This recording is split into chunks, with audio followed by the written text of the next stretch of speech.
இன்றைய முக்கிய செய்திகள். பீகாரில் ஆட்சியை தக்க வைத்தது பாஜக ஐக்கிய ஜனதா தளம் கூட்டணி. 200க்கும் மேற்பட்ட தொகுதிகளில் முன்னிலை.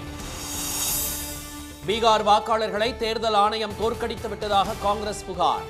SIR மூலம் நடந்த சதி அம்பலமாகியுள்ளதாக அகிலேஷ் கருத்து. குடியுரிமையை நிரூபிக்க மக்களுக்கு மத்திய பாஜக அரசு நெருக்கடி. SIR-ஐ அதிமுக ஆதரிப்பது வெட்கக்கேடு என ஸ்டாலின் விமர்சனம். தமிழ்நாட்டில் 5 மாவட்டங்களில் இன்று கனமழைக்கு வாய்ப்பு. டெல்டா மாவட்டங்களுக்கு 2 நாட்கள் மஞ்சள் எச்சரிக்கை.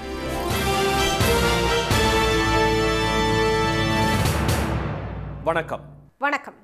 பீகார் சட்டப்பேரவை தேர்தலில் ஆளும் தேசிய ஜனநாயக கூட்டணி 200க்கும் மேற்பட்ட இடங்களில் வெற்றி பெற்று அறுதி பெரும்பான்மையுடன் ஆட்சியை தக்க வைத்துக் கொண்டுள்ளது. 243 தொகுதிகளை கொண்ட அம்மாநில சட்டப்பேரவைக்கு கடந்த 6 மற்றும் 11ஆம் தேதிகளில் 2 கட்டங்களாக தேர்தல் நடைபெற்றது. பாஜக, ஐக்கிய ஜனதா தளம், லோக் ஜனசக்தி, ராஷ்டிரிய லோக் மோர்ச்சா, இந்துஸ்தானி அவாமி மோர்ச்சா ஆகிய கட்சிகள் இணைந்த தேசிய ஜனநாயக கூட்டணிக்கும் ராஷ்டிரிய ஜனதா தளம், Congress, CPI, ML, CPM, VIP உள்ளிட்ட கட்சிகளின் மகா கூட்டணிக்கும் இடையே போட்டி நிலவியது. 3வது அணியாக திரு பிரசாந்த் கிஷோரின் ஜன்சுராஜ் கட்சி போட்டியிட்டது. திரு ஓவைசியின் AIMIM கட்சியும் வேட்பாளர்களை நிறுத்தியது. பெரும் சர்ச்சையை ஏற்படுத்தியுள்ள வாக்காளர் பட்டியல் சிறப்பு தீவிர திருத்தத்திற்கு பிறகு நடைபெற்ற இந்த தேர்தலில் முதல் கட்டத்தில் 65% மற்றும் 2ஆம் கட்டத்தில் 67% வாக்குகள் பதிவாகின. தேர்தலுக்கு பிந்தைய கருத்து கணிப்பில் தேசிய ஜனநாயக கூட்டணி ஆட்சியை தக்க வைக்கும் என தெரிவிக்கப்பட்டிருந்தது. இந்நிலையில் 38 மாவட்டங்களில் அமைக்கப்பட்ட வாக்குச்சாவடிகளில் பதிவான வாக்குகள் 46 மையங்களில் இன்று காலை எண்ணப்பட்டன. இதில் தொடக்கத்திலிருந்தே ஆதிக்கம் செலுத்திய தேசிய ஜனநாயக கூட்டணி 200க்கும் மேற்பட்ட இடங்களை கைப்பற்றியுள்ளது. போட்டியிட்ட 101 இடங்களில் 91 தொகுதிகளில் முன்னிலை பெற்று பாஜக தனிப்பெரும் கட்சியாக உருவெடுத்துள்ளது. ஐக்கிய ஜனதா தளம் 101 இடங்களில் போட்டியிட்டு 83 இடங்களில் முன்னிலையில் உள்ளது.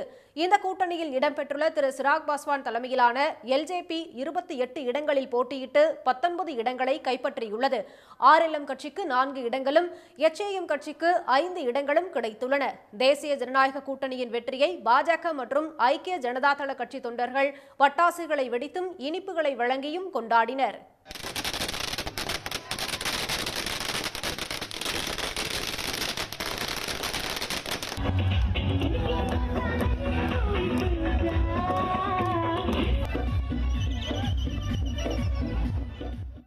மகா கூட்டணியில் 143 தொகுதிகளில் போட்டியிட்ட ராஷ்டிரிய ஜனதா தளம் கட்சிக்கு 27 இடங்கள் மட்டுமே கிடைத்தது.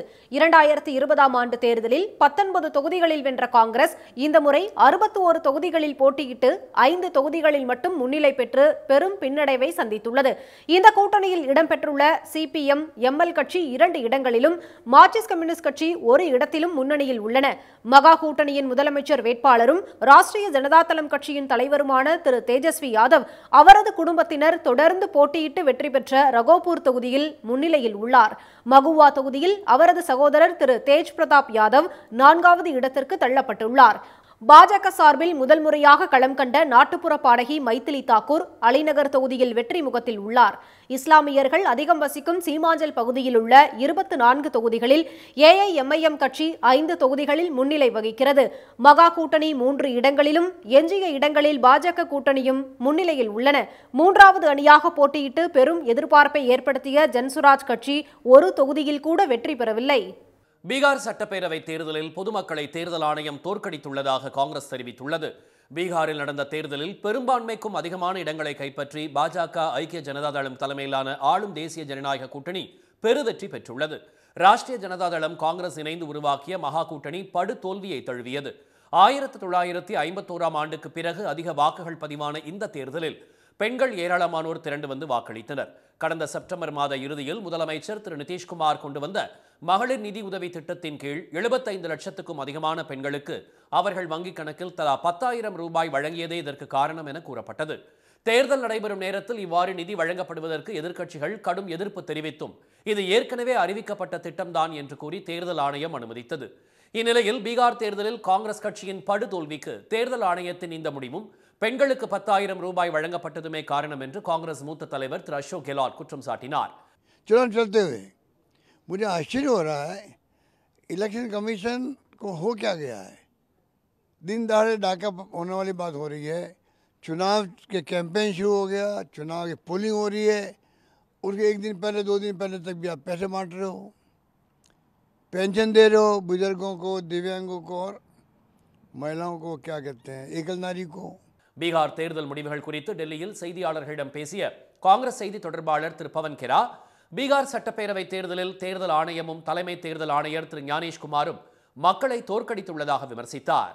பீகாரில் வாக்காளர் பட்டியல் சிறப்பு தீவிர திருத்தம் மூலம் பாஜக செய்திருந்த சதி அம்பலமாகி இருப்பதாக சமாஜ்வாதி கட்சி தலைவர் திரு அகிலேஷ் யாதவ் குற்றம் சாட்டியுள்ளார். இதனிடையே பீகார் சட்டப்பேரவை தேர்தலுடன் இணைந்து 6 மாநிலங்களில் உள்ள 8 சட்டப்பேரவை தொகுதிகளுக்கு நடைபெற்ற இடைத்தேர்தலில் காங்கிரஸ் மற்றும் பாஜக தலா 2 தொகுதிகளை கைப்பற்றியுள்ளன. தெலங்கானாவின் ஜூப்ளி ஹில்ஸ் மற்றும் ராஜஸ்தானின் அண்டா தொகுதிகளை காங்கிரஸ் கைப்பற்றியுள்ளது. ஜம்மு காஷ்மீரில் உள்ள நக்ரோடா, ஒடிசாவின் நுவாபடாவில் பாஜக வெற்றி பெற்றுள்ளது. பஞ்சாப் மாநிலத்தில் தரன் தொகுதியை அகாலிதளம் வசப்படுத்தியுள்ளது. மிசோரம் டம்பாவில் தேசிய முன்னணி வெற்றி பெற்றது. ஜம்மு காஷ்மீரின் பட்காமில் மக்கள் ஜனநாயக கட்சியும், ஜார்க்கண்டில் கட்சிலா தொகுதியில் ஜார்க்கண்ட் முக்தி மோர்ச்சாவும் முன்னிலையில் உள்ளன. இந்திய மக்கள் தங்களது குடியுரிமையை நிரூபிக்க வேண்டிய கட்டாய சூழ்நிலையை தேர்தல் ஆணையத்தை பயன்படுத்தி மத்திய பாஜக அரசு உருவாக்கியுள்ளதாக முதலமைச்சர் திரு மு.க. ஸ்டாலின் குற்றம் சாட்டியுள்ளார். சென்னை கொளத்தூர் தொகுதியில் முடிவுற்ற பல்வேறு திட்டங்களை இன்று தொடங்கி வைத்த திரு ஸ்டாலின் புதிய திட்டங்களுக்கு அடிக்கல் நாட்டினார். பெரியமேட்டில் 3,86,00,000 ரூபாய் செலவில் கட்டப்பட்டுள்ள சார் பதிவாளர் அலுவலக புதிய கட்டடத்தை திறந்து வைத்த திரு ஸ்டாலின் 11,37,00,000 ரூபாய் செலவில் நடைபெறும் கொளத்தூர் காவல் துணை ஆணையர் அலுவலக கட்டுமான பணிகளை ஆய்வு செய்தார். தொடர்ந்து 11,74,00,000 ரூபாய் மதிப்பீட்டில் கட்டப்பட்டு வரும் இரத்த சுத்திகரிப்பு மற்றும் மறுவாழ்வு மைய கட்டுமான பணிகளை அவர் பார்வையிட்டார். பெரியார் நகரில் 5,24,00,000 ரூபாய் செலவில் நவீன வசதிகளுடன் கட்டப்பட்டுள்ள முதல்வர் படைப்பகம், முழுநேர நூலகம், IAS பயிற்சி கூடம் உள்ளிட்டவற்றை திரு ஸ்டாலின் திறந்து வைத்தார். பின்னர் சட்டமன்ற உறுப்பினர் அலுவலகத்தில் நடைபெற்ற நிகழ்ச்சியில் கலந்து கொண்ட முதலமைச்சர் திமுக பாக முகவர்களுக்கு நலத்திட்ட உதவிகளை வழங்கி உரையாற்றினார். அப்போது எங்கு சென்றாலும் SIR குறித்தே மக்கள் பேசுவதாக அவர் குறிப்பிட்டார். வாக்காளர் பட்டியல் சிறப்பு தீவிர திருத்த பணிக்காக வழங்கப்படும் படிவத்தை பார்த்தால் தலை சுற்றுவதாக திரு ஸ்டாலின் தெரிவித்தார். பாஜக ஆளாத மாநிலங்களின் ஆட்சியாளர்களுக்கு விசாரணை அமைப்புகள் மூலம் இன்னல்களையும் துன்பங்களையும் தரும் மத்திய அரசு குடியுரிமையை நிரூபிக்க வேண்டிய கட்டாயத்திற்கு மக்களை தள்ளியிருப்பதாகவும் குற்றம் சாட்டினார். டெல்லியில் கட்சியை அடமானம் வைத்துள்ள அதிமுக உதிரி கட்சியாக கூட இருக்க முடியாது என்ற திரு ஸ்டாலின் SIR-ஐ ஆதரித்து அதிமுக உச்சநீதிமன்றத்தை நாடியிருப்பது வெட்கக்கேடு என்றார். தமிழ்நாட்டில் ஒரு எதிர்கட்சிகள் ஒன்று இருக்கு, அது எதிர்கட்சியாக இல்லை. இப்படியே போயிட்டு இருந்தா அவங்க எதிர்கட்சியாக மட்டும் இல்லை, உதிரி கட்சியாக கூட இருக்க முடியாத ஒரு சூழ்நிலை ஏற்படும். இந்த SIR ஆதரிக்கிற அவங்க போட்டிருக்க கண்டிஷன் எல்லாம் ஏற்றுக்கொண்டு இருக்கக்கூடிய நிலையில அவங்க அடமானம் வச்சிருக்கிறாங்க, அதை ஆதரிச்சிட்டு இருக்கிறாங்க. குச்சமே இல்லாம எதிர்ப்பு தெரிவித்து எல்லா கட்சியும் உச்சநீதிமன்றத்துக்கு போகிறோம். ஆனால் இங்கே எதிர்கட்சியாக இருக்கக்கூடிய அதிமுக அதை ஆதரித்து உச்சநீதிமன்றத்துக்கு போகிற வெட்கக்கேடு இன்றைக்கு நாட்டில் நடந்துட்டு இருக்கு. தமிழ்நாட்டை பொறுத்தவரை உண்மையான வாக்காளர்கள் யாரும் பட்டியலிலிருந்து விடுபட்டு விடக்கூடாது என்பதற்காகத்தான் மக்கள் மன்றத்திலும் நீதிமன்றத்திலும் திமுக போராடி வருவதாக திரு ஸ்டாலின் தெரிவித்தார். தேனி, தென்காசி, நெல்லை உள்ளிட்ட 5 மாவட்டங்களில் இன்று கனமழைக்கு வாய்ப்புள்ளதாக சென்னை வானிலை மையம் தெரிவித்துள்ளது. வடகிழக்கு பருவமழை தொடங்கியதிலிருந்து தென் மாவட்டங்களில் தொடர்ந்து பலத்த மழை பெய்து வருகிறது. திருச்செந்தூரில் விடிய பெய்த கனமழை காரணமாக நகரின் பல்வேறு இடங்களில் மழைநீர் தேங்கியது. அங்குள்ள சிவன் கோயில் வளாகத்திற்குள்ளும் தண்ணீர் தேங்கியதால் பக்தர்கள் அவதிக்குள்ளாயினர். சாலையில் மழைநீர் பெருக்கெடுத்து ஓடியதால் மக்களின் அன்றாட வாழ்க்கை பாதிக்கப்பட்டுள்ளது.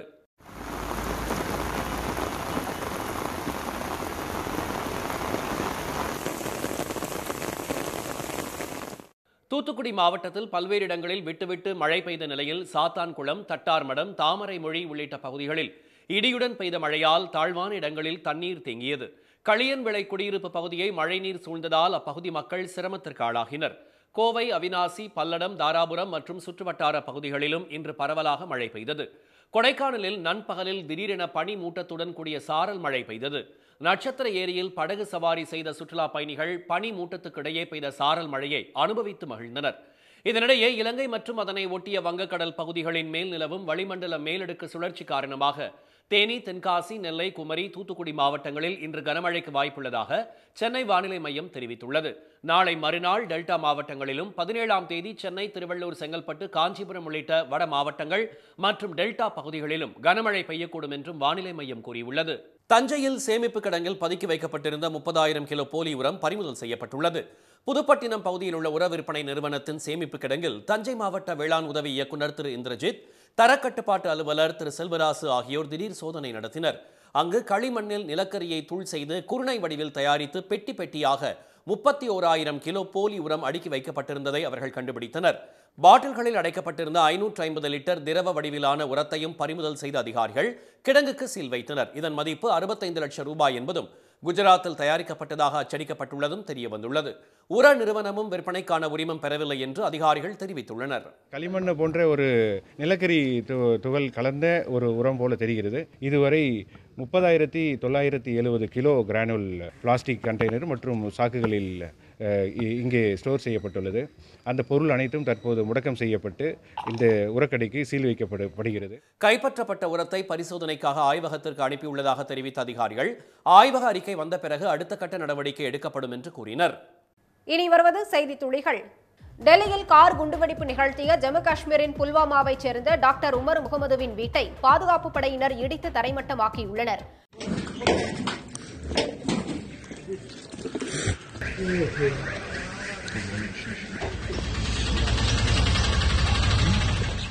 டெல்லியில் செங்கோட்டை அருகே கடந்த 10ஆம் தேதி இரவு வெடிமருந்துகள் வைக்கப்பட்டிருந்த கார் வெடித்து சிதறிய சம்பவத்தில் 13 பேர் கொல்லப்பட்டனர். இந்நிலையில் கடந்த 2 நாட்களாக இரவு வேளையில் உமர் முகமது வீட்டை இடிக்கும் நடவடிக்கை மேற்கொள்ளப்பட்டது. பண்டித ஜவஹர்லால் நேருவின் 137வது பிறந்த நாளை முன்னிட்டு சென்னை கிண்டியில் உள்ள அவரது திருவுருவ சிலையின் கீழ் வைக்கப்பட்டிருந்த உருவப்படத்திற்கு தமிழக அரசு சார்பில் மலர் தூவி மரியாதை செலுத்தப்பட்டது. இந்நிகழ்ச்சியில் திமுக மக்களவை குழு தலைவர் திரு TR பாலு, அமைச்சர் திரு மா சுப்பிரமணியன் உள்ளிட்டோர் கலந்து கொண்டனர். தமிழ்நாடு சட்டமன்ற தேர்தல் வர உள்ள நிலையில் தமக்கு எதிரான வழக்கை விரைவாக விசாரித்து முடிக்க உத்தரவிட வேண்டும் என்று கோரிய அதிமுக முன்னாள் அமைச்சர் திரு KC வீரமணியின் மனுவை உச்சநீதிமன்றம் தள்ளுபடி செய்துவிட்டது.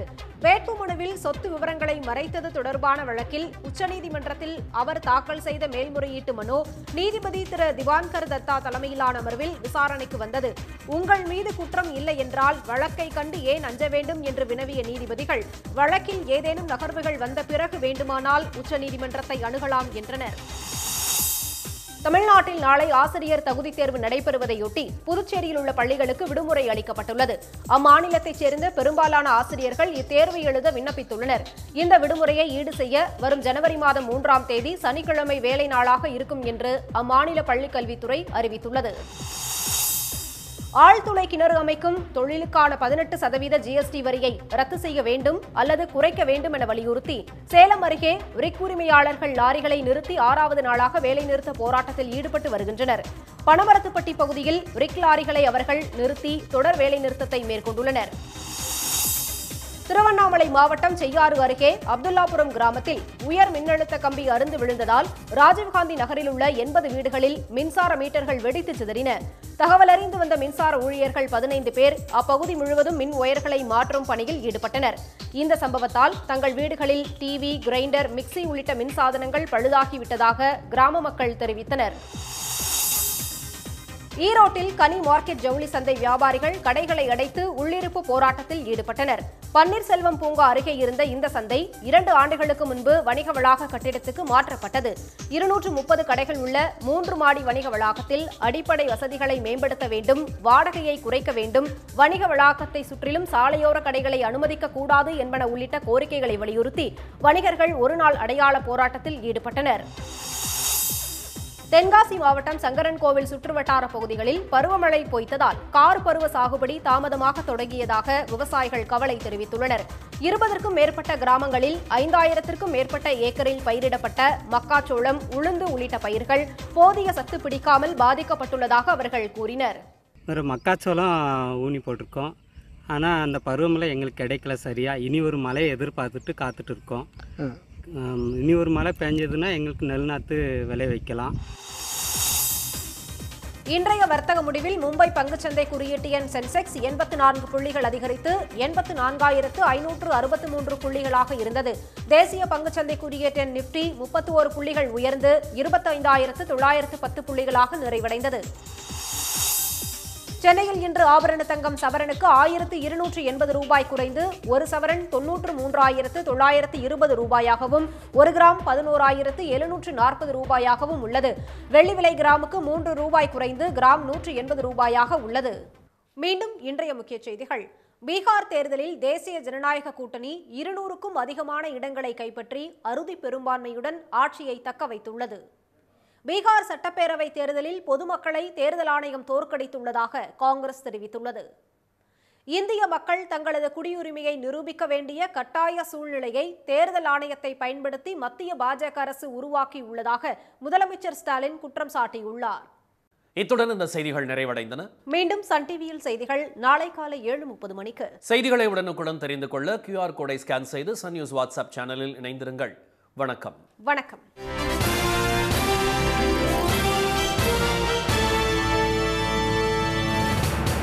உடனுக்குடன் செய்திகளை தெரிந்து கொள்ள சன் நியூஸ் பெல் ஐகானை கிளிக் பண்ணுங்க.